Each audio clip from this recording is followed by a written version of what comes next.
आज आपण उपयोजित लेखन या घटकाचा आढावा घेणार आहोत. उपयोजित लेखनामध्ये पत्रलेखन या उपघटकाला आपण सुरुवात केलेली आहे.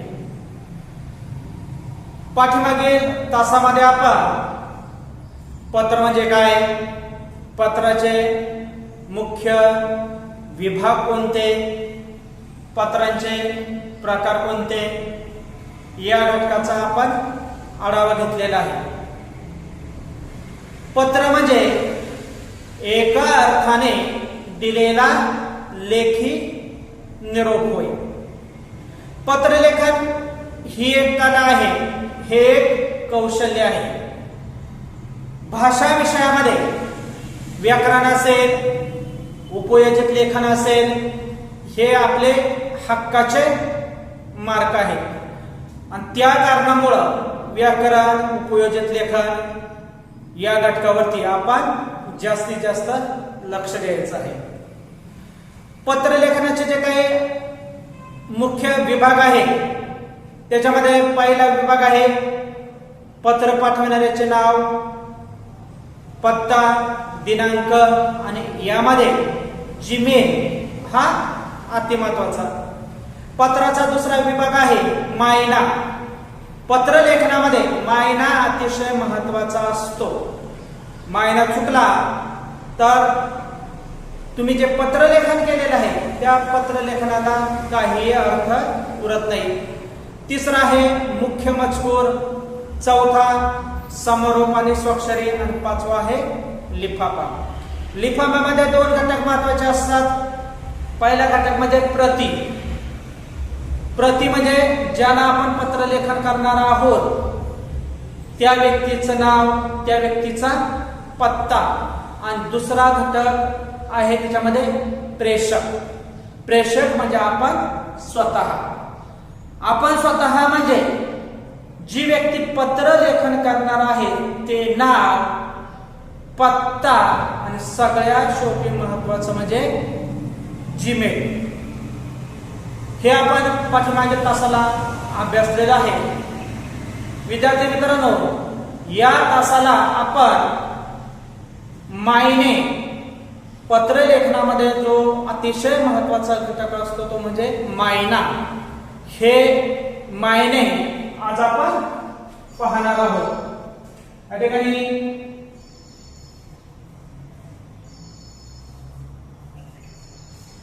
मायने नोंद केलेला आहे. अनुक्रम नंबर,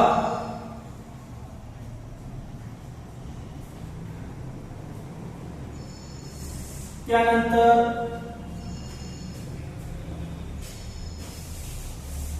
कोनास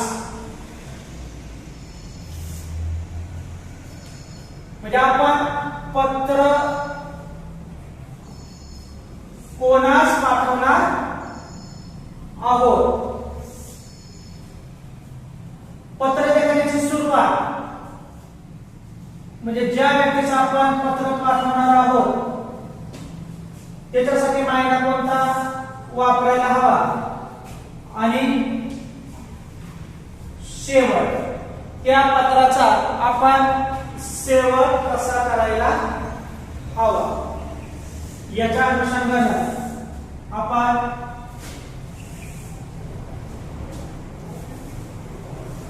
माहिती पाहूया.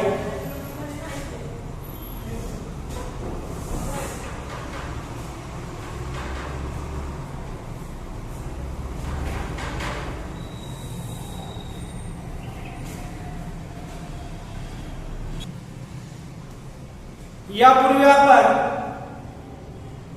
अनौपचारिक पत्र आणि औपचारिक पत्र असे दोन मुख्य प्रकार पाहिलेले आहेत. आता अनौपचारिक पत्रामध्ये पहिला घटक आपण पाहिलेला होता की आई वडील.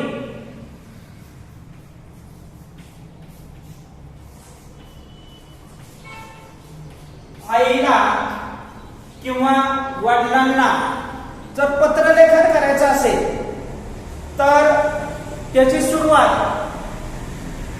आपण कशी करणार आहोत, म्हणजे आपण मायनर कोणता वापरणार आहोत. या ठिकाणी थोडीशी मोठी रेष मारतोय, म्हणजे तुमच्या वहीमध्ये हा समास आहे. जी उत्तर पत्रिका आहे, उत्तर पत्रिकेचा हा समास आहे असं कोणी धरून चालायचं. आई किंवा वडील, आपण वडिलांना हाक मारत असताना त्या ठिकाणी ये पप्पा म्हणत नाही, ये बाबा, किंवा काही जण भाऊ म्हणतात, ये भाऊ म्हणत नाही, तर आपण अहो जाऊ, अहो पप्पा तुम्ही कुठे चाललेला आहात, ओ पप्पा मला पेन घेऊन या, म्हणजे अहो जाऊ त्या ठिकाणी आपण वापरत असतो किंवा शब्द बोलत असतो. मग आई किंवा वडील यांच्यासाठी जो मायना वापरतात तो म्हणजे तीर्थरू.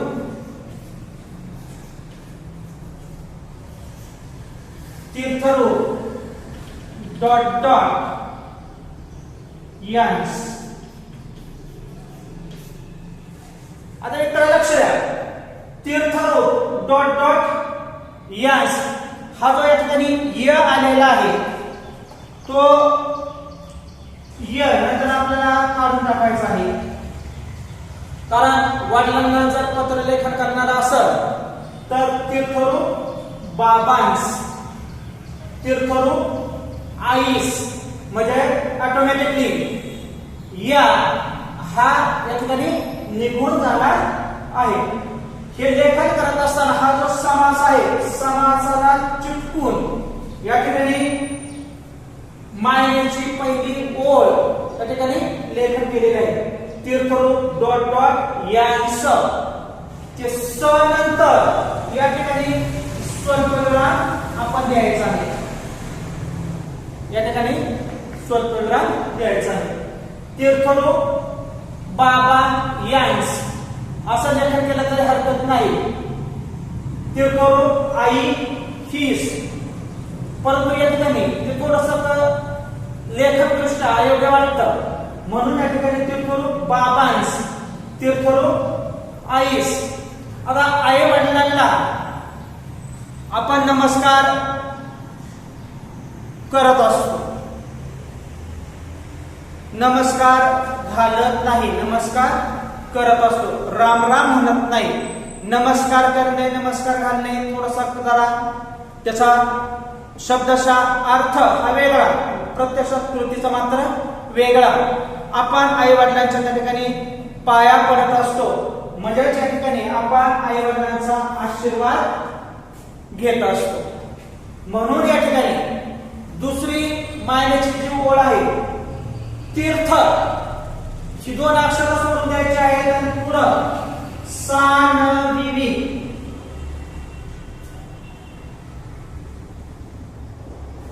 म्हणजे साष्टांग नमस्कार विनंती विषय असं आपण म्हणत असतो, परंतु प्रत्यक्षात आई वडिलांच्या आपण पाया पडत असतो. म्हणून या ठिकाणी साष्टांग दंडवत,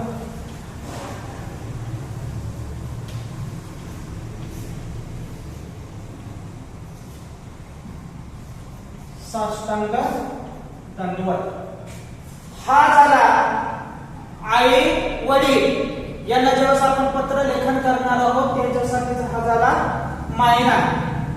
मायनेची पहिली जी ओळ आहे ते करू टिंबटिंबयांस, स नंतर स्वल्पविराम आणि नंतर खालच्या ओळीला पहिल्या ओळीतले दोन अक्षर सोडून दिलेले आहेत. तिसऱ्या अक्षरापासून साष्टांग दंडवत आणि त नंतर पूर्णविराम दिलेला आहे.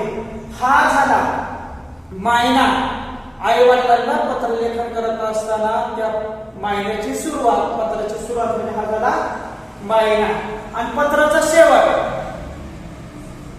वडिलांना जर असेल तर तुमचा लाडका, तुमची लाडकी. आईला असेल तर तुझा लाडका, तुझी लाडकी, असं आपण लेखन करणार आहोत.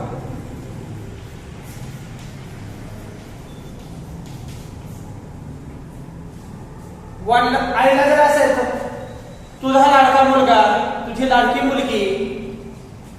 वडिलांना पत्र असेल तर तुमचा मुलगा, तुमची लाडकी मुलगी, हा त्या ठिकाणी पत्राचा शेवट होणार आहे.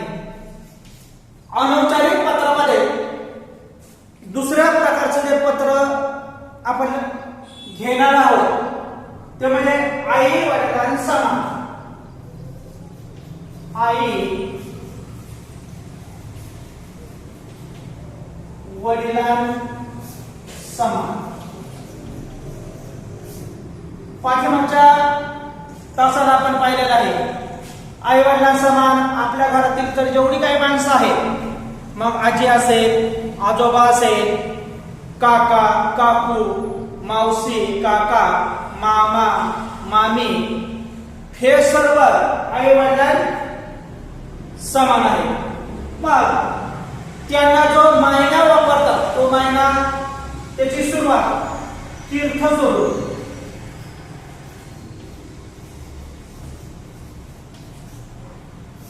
स्वरूप म्हणजे त्याप्रमाणे, त्यांच्या प्रमाणे. आई वडिलांसाठी तीर्थरूप, आई वडिलांसाठी तीर्थ स्वरूप. टिंब यांस आणि पुढं स्वल्पविराम. आता या ठिकाणी आजोबांना पत्र जर असेल तर तीर्थस्वरूप आजोबायांस, तीर्थस्वरूप आजीस, तीर्थस्वरूप काकांस, तीर्थस्वरूप काकूंस किंवा काकींस, तीर्थस्वरूप मामांस, तीर्थस्वरूप मामींस.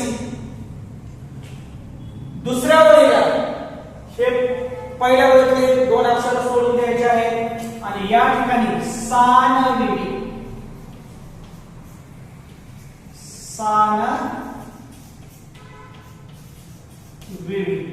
सानविवी म्हणजे काय? सा म्हणजे साष्टांग, न म्हणजे नमस्कार, पहिला मी म्हणजे विनंती आणि दुसरा मी म्हणजे विशेष. साष्टांग, नमस्कार, विनंती, विशेष. हा झाला आई वडिलां समान व्यक्तीसाठी मायना. आणि त्या पत्राची शेवट तुमचा, तुमची, तुमचा, तुमची. आजोबांना जर पत्र जर असेल त्याचा शेवट आपण कसा करणार आहोत? तुमचा नातू, तुमची नात. काकांना जर पत्र असेल किंवा काकूंना पत्र असेल तर तुमचा पुतण्या, तुमची पुतणी. मामाला असेल तर तुमचा भाचा, तुमची भाची.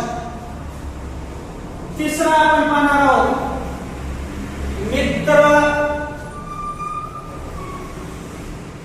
किंवा मैत्रिणी. मित्राला किंवा मैत्रिणीला पत्र लेखन करण्यासाठी जो मायना वापरला जातो समासाला चिटकून प्रिय मित्र.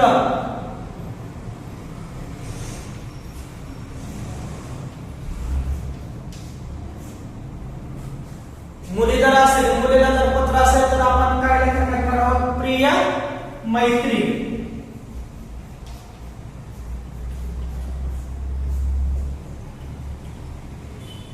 मित्राला पत्र असेल प्रिय मित्र डॉट डॉट यास.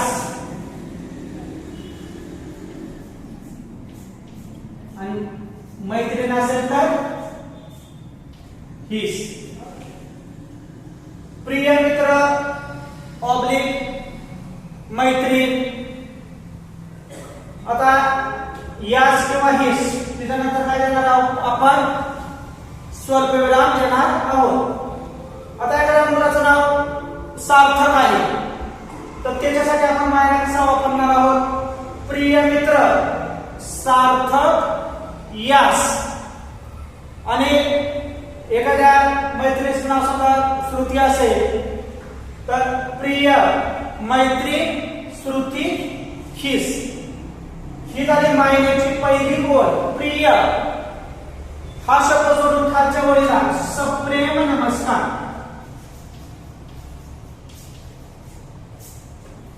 सप्रेम नमस्कार. नमस्कार शब्दानंतर पूर्णविराम. हा झाला मित्राला किंवा मैत्रिणीसाठी असलेला मायना. आणि त्या पदाची शेवट तुझा किंवा तुझी, तुझा मित्र, तुझी मैत्रीण.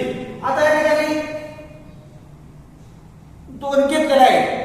थोडसा तुमचा गोंधळ नको म्हणून आपण या ठिकाणी पुन्हा पुसून काढूया. तुझा मित्र किंवा तुझी मैत्रीण अशा पद्धतीनं आपण त्या ठिकाणी मायना पत्राचा शेवट हा अशा पद्धतीनं आपण त्या ठिकाणी करणार आहोत. चौथा आहे मोठा भाऊ.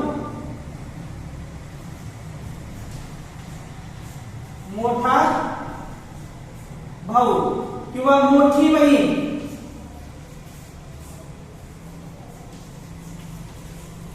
मोठा भाऊ किंवा मोठी बहीण. भावाला जर पत्र असेल तर आपण काय लेखन करणार आहोत. प्रिय दादा, प्रिय दादा. यस किंवा काही जण ठिकाणी लेखन करतील प्रिय भैया. यस. सान बीबी, सान बीबी. या ठिकाणी पूर्णविराम. साष्टांग नमस्कार विनंती विषय. आणि मोठ्या बहिणीला पत्र लेखन करत असताना प्रिय दीदी, शीस सान बीबी किंवा प्रिय ताई हीस सान बीबी. हा या ठिकाणी आपण बदल करणार आहोत. आणि पत्राचा शेवट तुझा, तुझी. म्हणजे या ठिकाणी तुझा भाऊ, तुझी बहीण अशा पद्धतीनं आपण पत्राचा शेवट करणार आहोत. मोठा भाऊ, मोठी बहीण यांच्यासाठी मायना कोणता वापरला जातो हे आपण या ठिकाणी पाहिलेलं आहे. 5 वापर घेणार आहोत.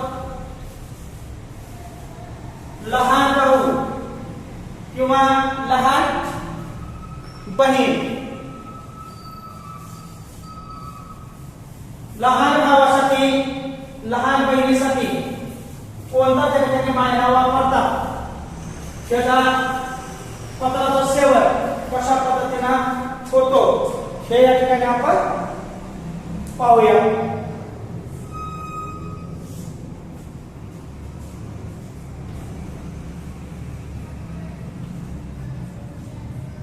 लहान भाऊ किंवा बहीण यांच्यासाठी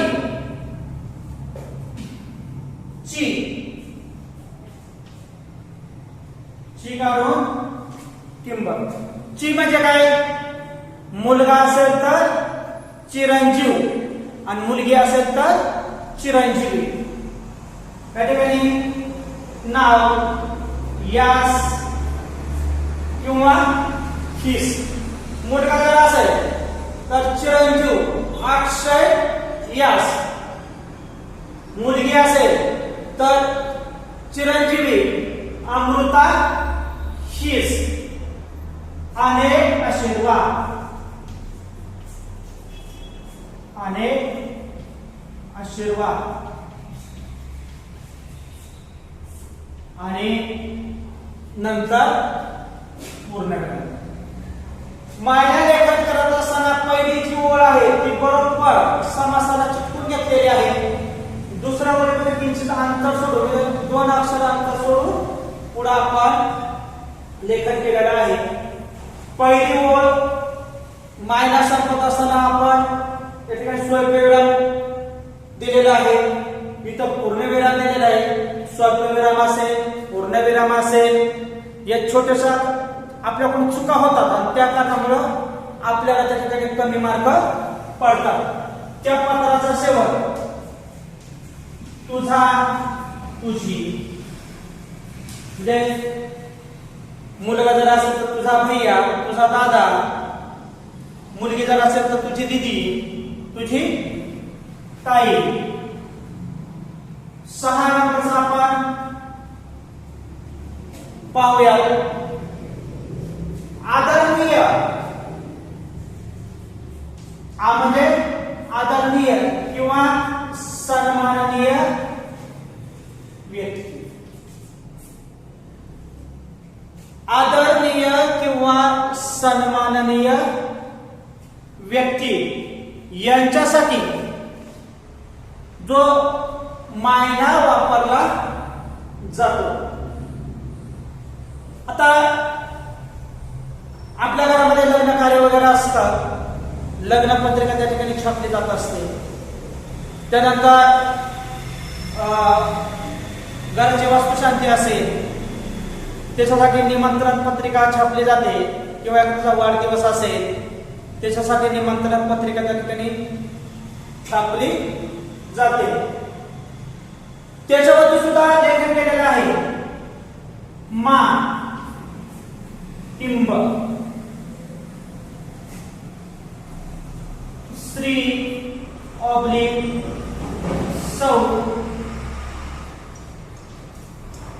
श्रीमती आणि पुन्हा डॉट केलेले असतात.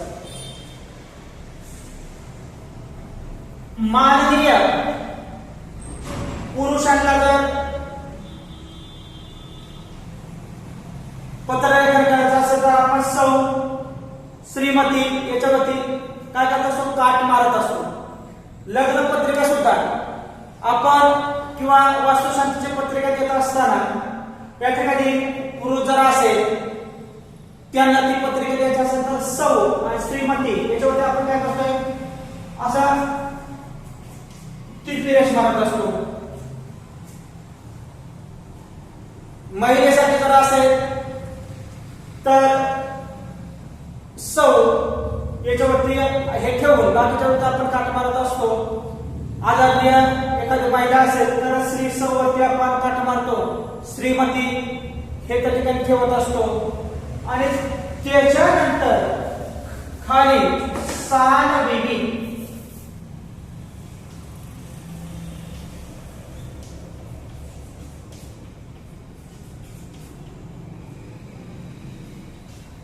पहिल्या अक्षर काय येणार आहे, त्यांचं नाव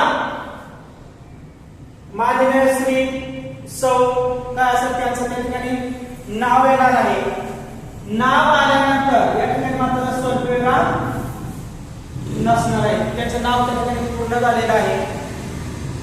सार्वजनिक साष्टांग नमस्कार विनंती विशेष आणि त्या पत्राचा शेवट आपला कृपाभिलाषी.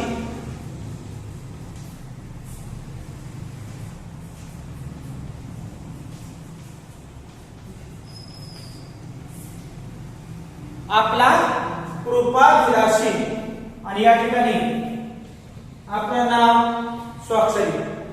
म्हणजे या ठिकाणी शेवट म्हणजे पत्राचा चौथा विभाग, समारोप व स्वाक्षरी. सुरुवात म्हणजे पत्राचा जो दुसरा विभाग आहे मायला, त्याच्यानंतर आपण गुरुजन त्यांना गुरुवर्य असं देखील आपण मानतो. आता या ठिकाणी गुरुजनांसाठी आदरणीय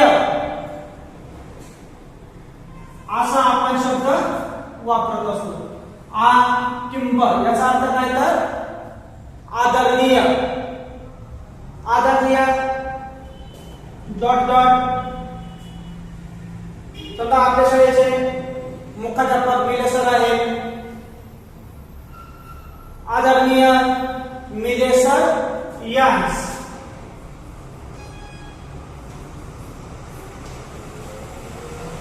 सानविनी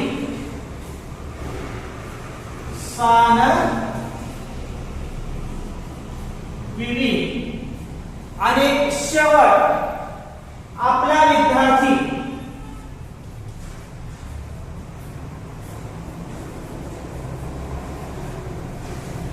मुलगी जर असेल तर आपली विद्यार्थिनी आणि खाली त्या ठिकाणी तुमचं नाव किंवा स्वाक्षरी. त्याचबरोबर पत्र लेखन करत असताना बऱ्याच वेळा असा शब्द येत असतो, ता तिंब क. बऱ्याच पत्रामध्ये ही अक्षरे येत असतात. याचा अर्थ ता म्हणजे ताजा आणि क म्हणजे कलम. जशा पद्धतीनं सानविनी साष्टांग नमस्कार विनंती विशेष, तशाच पद्धतीनं ता डॉट क डॉट ताजा कलम. तर विद्यार्थी मित्रांनो, पत्र लेखनामध्ये दुसरा जो भाग असतो, पत्राचा दुसरा विभाग की ज्याला आपण म्हणतो मायना, मायना अतिशय महत्वाचा असतो. आपला मायना चुकला की खालचं पूर्ण पत्र आपलं चुकलं जातं आणि त्या कारणामुळं या ठिकाणी आपल्याला गुणगान हे कमी पडत असतात. तर अशा पद्धतीनं पत्र लेखनाचे जे काय मायने आहेत ते मायने या ठिकाणी आपण पाहिलेले आहेत. याच्यातला समजा कोणास, एखाद्या व्यक्तीला समजा या ठिकाणी जर यांच्यापेक्षाही वेगळं व्यक्त करण्यासाठी किंवा त्यांच्यासाठी जर पत्रलेखन आलं तर मात्र आपण त्यावेळेस त्यांच्यासाठी कोणता मायना वापरायला हवा हे आपण त्यावेळेस पाहूया. तर आज आपण याच ठिकाणी थांबूया. धन्यवाद.